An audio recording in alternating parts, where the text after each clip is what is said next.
Hello and welcome back to the Road to Good Cooking. By now you should have finished all of those Thanksgiving leftovers. I stored most of my leftover dressing and my green bean casserole because I made way too much just for me. Today I'm going to use up all of my leftover dressing in the recipe that I'm going to be making, stuffed pork tenderloin roulades. Now the word roulade means roll. A roulade is a flat piece of meat that is filled with savory filling, then rolled up like I did here with my chicken roulades. Roulades can also be sweet, made with a sponge cake. Just fill them with a sweet filling and roll it into a spiral as pictured here. Today I'm making a savory stuffed pork tenderloin roulade that is topped with my homemade pork broth gravy, and I bet your mouth is watering right about now, right?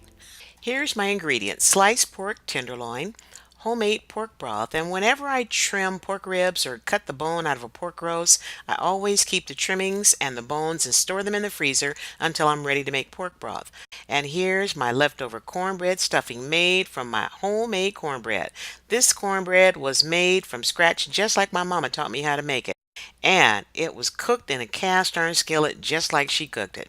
Now you know I had to try a piece and it was off the charts good. So there you have it.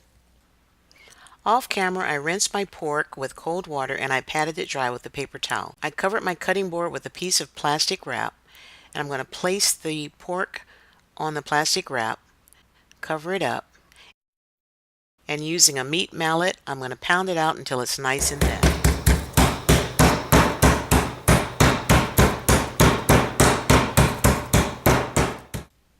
Okay, I think you get the idea. I'm not going to bore you with 5 minutes of pounding out my pork loin, but I got a little overzealous with my pounding, and my spice rack is right here in front, right in front of where I'm pounding. And watch what happens at the end of this video.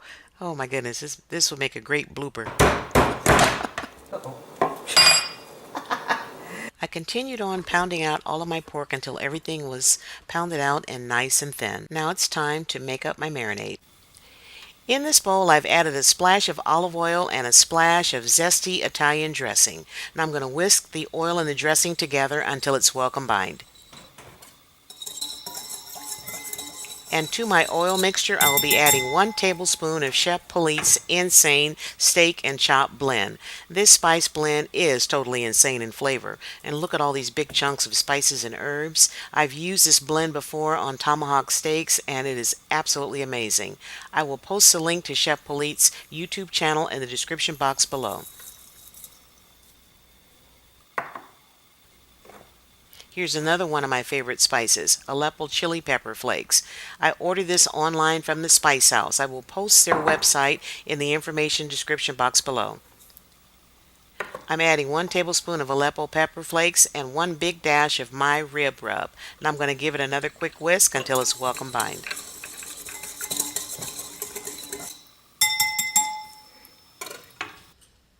I'm going to give it a quick taste, make sure my seasonings are on point, and it is delicious. Now I'm going to add all of my pork to the marinade.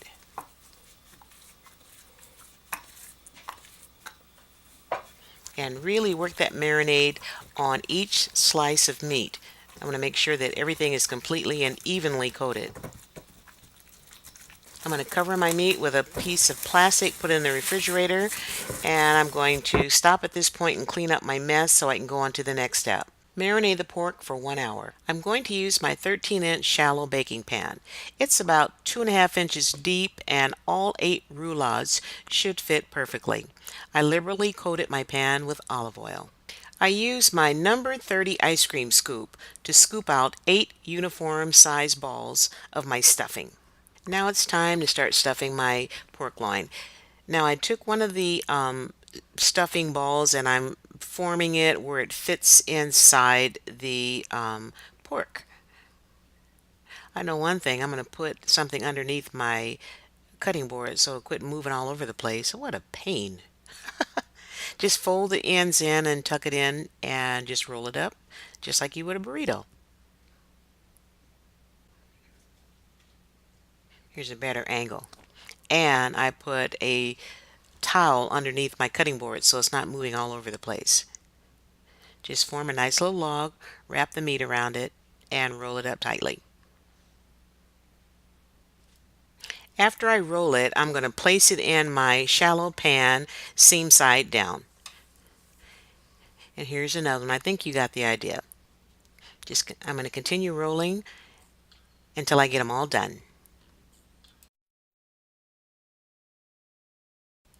All of my roulades are finished and they fit in the pan just like I thought they would. Now I'm preheating my oven to 425 degrees. I'm going to let them roast in the oven for about 10 minutes, just to long enough to sear in all those flavors and brown them slightly. Then I'm going to reduce the heat of the oven to 375 degrees and continue cooking them until they are done. And here's what my roulades look like after about 10 minutes of baking time. Now I'm going to baste them with the pork broth, and then I reduce the temperature of the oven to 375, and I'm going to place them back in the oven until they are done. While I'm waiting for my pork to get done, I'm going to start on my pork gravy. Now I'm going to start with 2 tablespoons of butter, and I'm going to melt it in a pan. And to the butter, I'm going to add equal parts of all-purpose flour, 2 tablespoons of all-purpose flour. What's up with the wire whisk? This is a wire whisk that I use when I'm cooking with my grandbabies.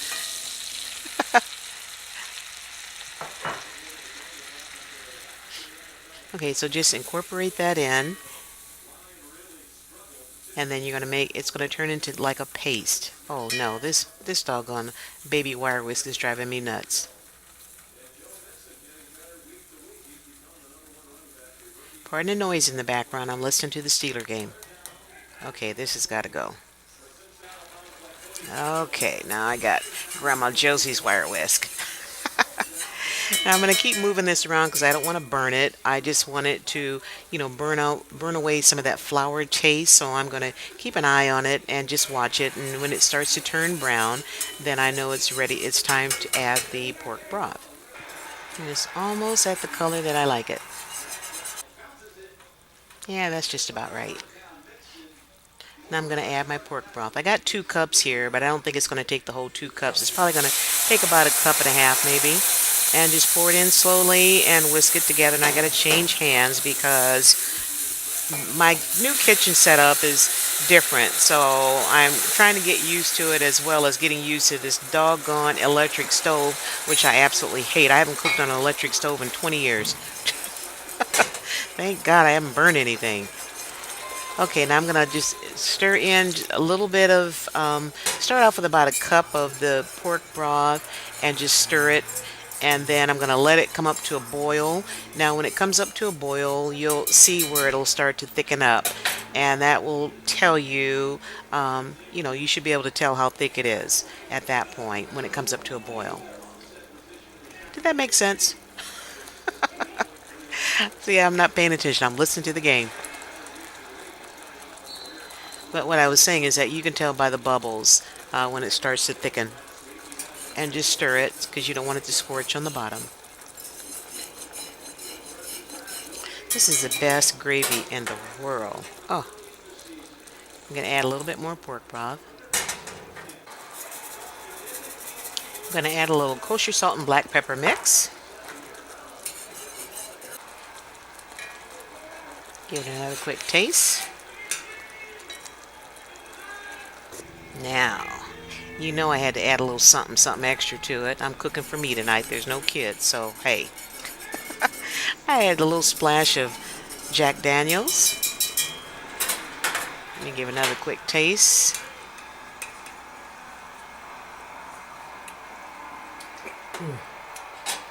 Oh, perfect. Had a little extra left, so can't waste it, so I just got rid of it. My roulades are done, and you ought to smell them. They smell absolutely amazing. I'm going to add a little bit of this pork broth into my gravy to kind of fortify that pork flavor.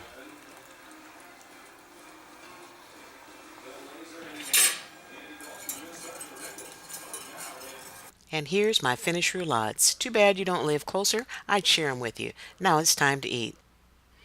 Okay, here's the moment of truth.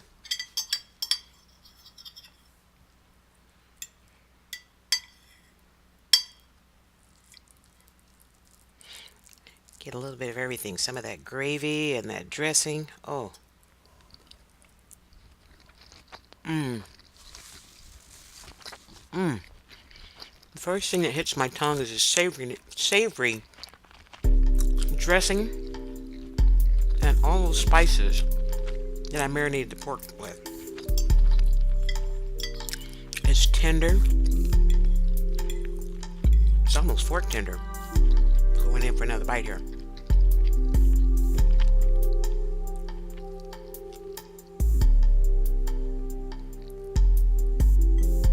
Mmm. Oh my goodness.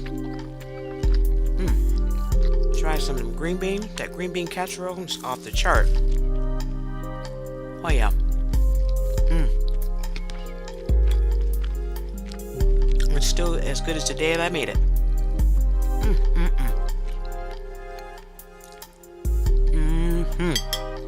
That's what I'm talking about. Man, you cannot go wrong with this recipe. Have a little sip of my wine.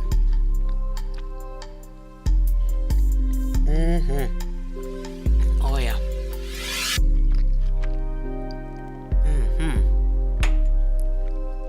That set the tone of the meal right there. Going in for some more of those green beans too. And who doesn't love green bean casserole? Come on. It's not Thanksgiving unless green bean casserole is on your plate. I'm telling you.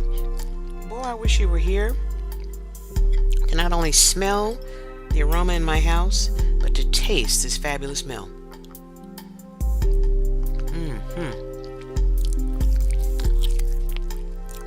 I'm telling you, I don't know what to say. I'm too busy shoveling this food in my mouth.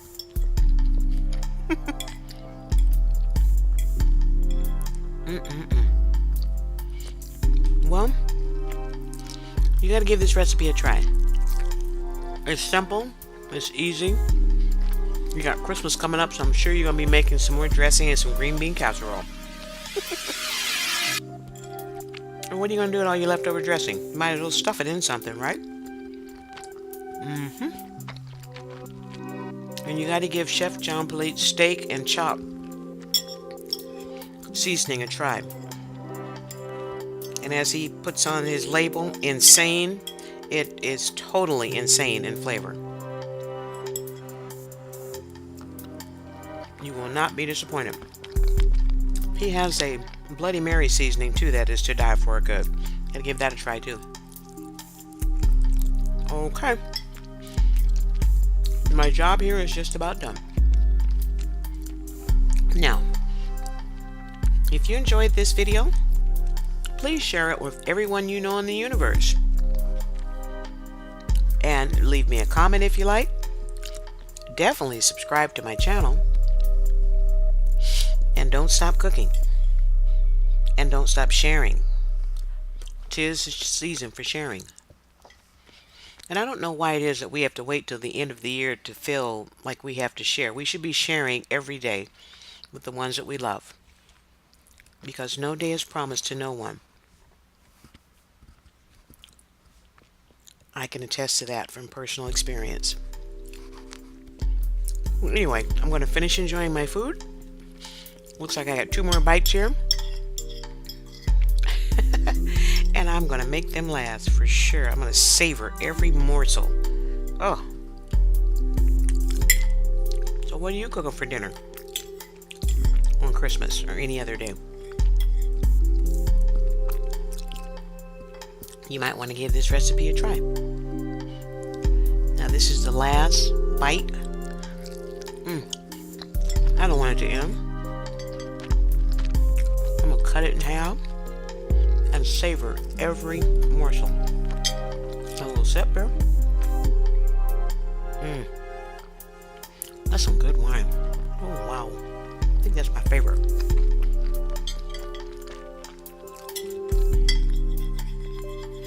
Okay. I hope you all have a very Merry Christmas and a very prosperous New Year. be blessed, and keep on cooking for the ones that you love. Last bite. Oh my. I think that my meal is over with. Okay. Here we go. That was truly good to the last bite. Thumbs up.